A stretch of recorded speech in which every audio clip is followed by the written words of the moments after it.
আমার প্রিয় ভিউয়ার্সরা, দেখো আবার আমি কিনে নিয়ে এলাম। এটা একটা ধোকার প্যাকেট। আমি এই ধোকাটা নিয়েছি, তোমরা চাইলে অন্য কিছু ধোকা নিতে পারো। এর মধ্যে এরম ধরনের গুঁড়ো আছে। এটা 200 গ্রাম। তো আমি এটা একটা বাটির মধ্যে ঢেলে নিচ্ছি।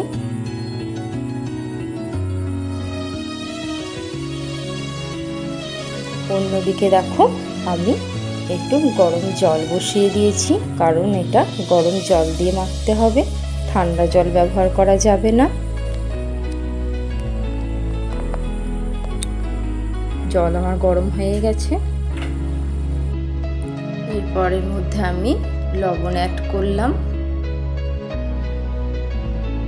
অনেকটা পরিমাণ কিন্তু চিনি দিতে হবে। চিনি দিলাম, হলুদ গুঁড়ো,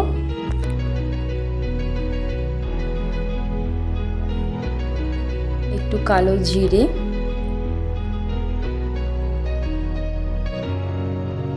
কিছুটা পরিমাণ একটু গুঁড়ো লঙ্কা দিয়ে শুকনো মিশ্রণটা একটু মিশিয়ে নিতে হবে।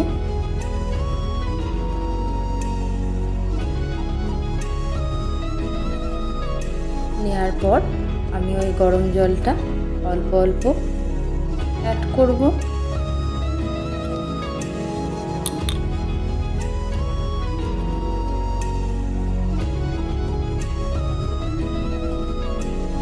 দেখো এটা কিন্তু আমার মাখা হয়ে গেছে। এটাকে আমি আধ ঘন্টার জন্য রেখে দেব। আধ ঘন্টা পর ফিরে এলাম। দেখো এটা কিন্তু অনেকটা টাইট হয়ে গেছে। অন্যদিকে একটা কড়াই নিয়ে নিয়েছি। কড়াইয়ের মধ্যে অল্প পরিমাণ সর্ষের তেল দেব।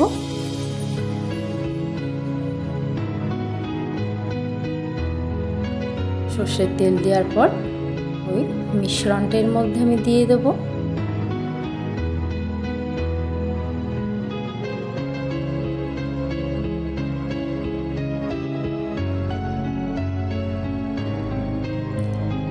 এটা ভালোভাবে তেলের সাথে মিশিয়ে নিতে হবে। এটা যে পোড়া একটু দাগ লাগছে, একটু লাল লাল হয়েছে, এটাতে ভয় পাওয়ার কিছু নেই। এটা একটু এরকম হবে, পরে ঠিক হয়ে যাবে। দেখো এটা আমার রেডি হয়ে গেছে। আমি একটা প্লেট নিয়ে নিয়েছি। এটার মধ্যে আমি একটু সর্ষের তেল চারিদিকে মাখিয়ে নেব প্লেটটার।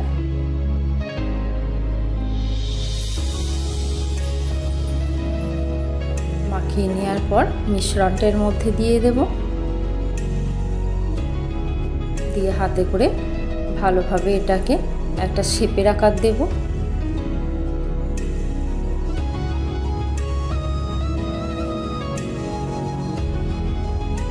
এই যে এবার আমি এটাকে পিস পিস করে কেটে নেব।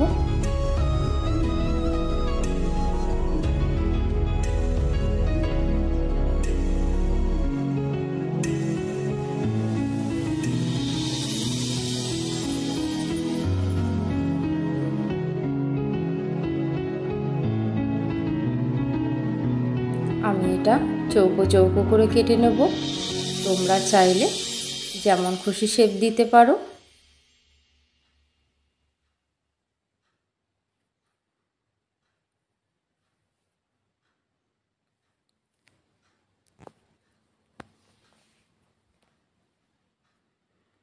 চৌকো চৌকো করা হয়ে গেছে। এবার আমি একটা একটা করে এখান থেকে পিসগুলো বার করে নেব। দেখো পিসগুলো আমার সব বার করে রাখা হয়ে গেছে।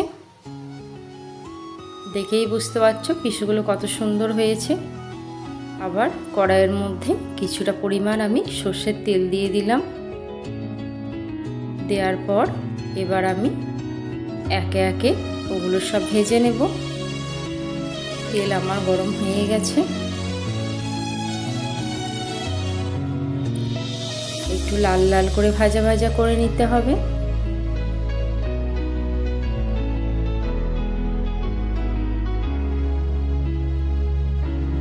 একটা সাইড আমার ভাজা হয়ে গেছে, অন্য সাইডটাও আমি ভেজে নেব। অন্যদিকে দেখো কি মশলা দিচ্ছি। খুব বেশি কিন্তু মশলা এখানে ব্যবহার করব না। কাঁচা লঙ্কা, আদা আর টমেটো, এতেই যথেষ্ট। এবার দেখো ওই তেলের মধ্যে আমি একটু 5 ফোড়ন দিয়ে দিলাম। এদিকে দেখো সব ভেজে আমার তোলা হয়ে গেছে।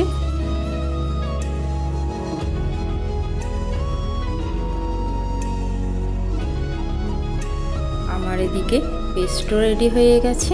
এই পেস্টটা আমি এবার ওই তেলের মধ্যে দিয়ে দেব।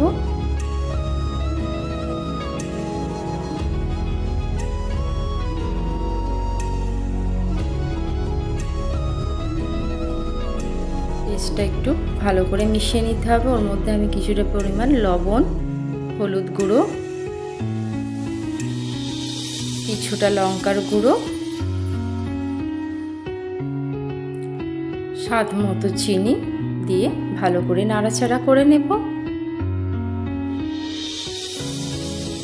একটু জিরে গুঁড়ো দিলাম।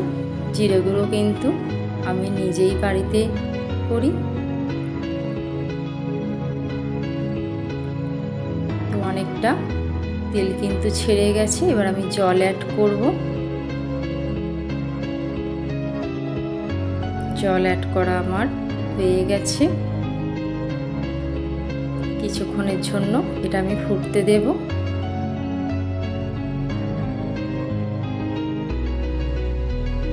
ফুটে গেছে। আমি এবার একে একে সব ধোকাগুলো দিয়ে দিলাম।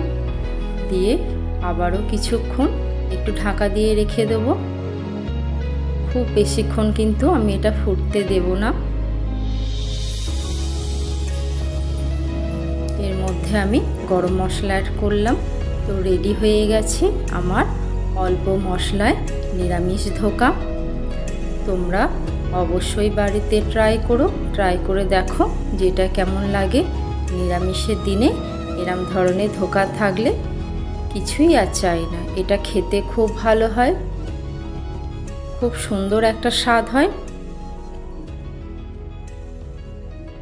বাচ্চারা এটা খুব ভালোবাসে।